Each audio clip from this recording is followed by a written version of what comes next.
இயேசு கிறிஸ்துவின் நாமத்தில் அன்பின் வாழ்த்துக்கள். இந்த நாளில் ஆண்டவர் உங்களுக்கு தருகிற வார்த்தை சங்கீதம் 147:3.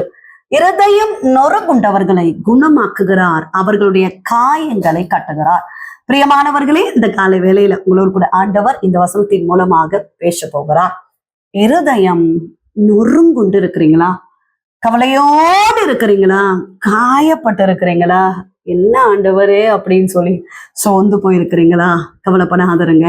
இருதயம் நொறுங்குண்டவர்களை குணமாக்குகிறவர் நம்முடைய ஆண்டவர். காயங்களை கட்டுகிறவர் நம்முடைய ஆண்டவர். பிரியமானவர்களே, சில வருடங்களுக்கு முன்பதாக ஒரு சகோதரிக்கு குழந்தை இல்லாததுனால அவங்க கணவர் பயங்கரமா அடித்து வீட்டை விட்டே துரத்தி விட்டுருவாரு.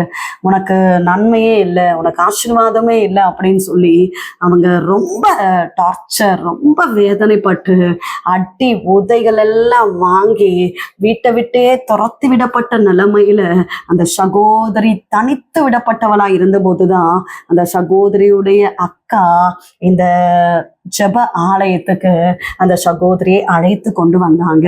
பிரியமானவர்களே, கண்ணீரோடு இருதயம் நொறுங்கப்பட்டு காயப்பட்டவர்களா, வேதனையோடு துக்கத்தோடு கவலையோடு, ஒரு குழந்தை இல்லையே என்று சொல்லி கண்ணீரோடு ஆண்டவருடைய ஆலயத்துக்கு அந்த சகோதரி வந்தாங்க. பிரியமானவர்களே, காயம் கட்டுகிற ஆண்டவர், குணமாக்குகிற ஆண்டவர், அற்புதங்களை செய்கிற ஆண்டவர் இந்த சகோதரியை ஆசீர்வதித்தார். இந்த சகோதரிக்கு அழகான பிள்ளைகளை கர்த்தர் கொடுத்தார். கர்த்தர் சாட்சியாய் நிறுத்தினார்.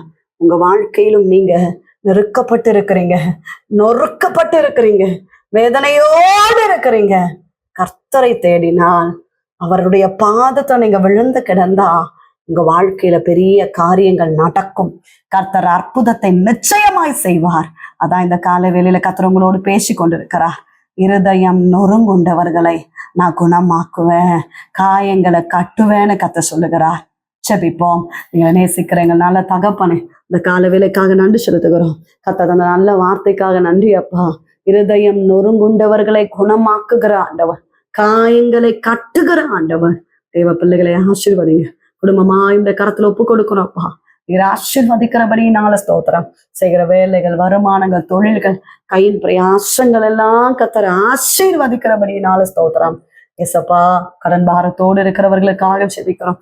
எல்லா கடன் பாரங்களை மாற்றுங்க, தேவைகள் எல்லாம் சந்திங்க, அதிசயங்களை காண பண்ணுங்கப்பா, அற்புதங்களை காண பண்ணுங்கப்பா, தடைகளை மாற்றுங்கப்பா.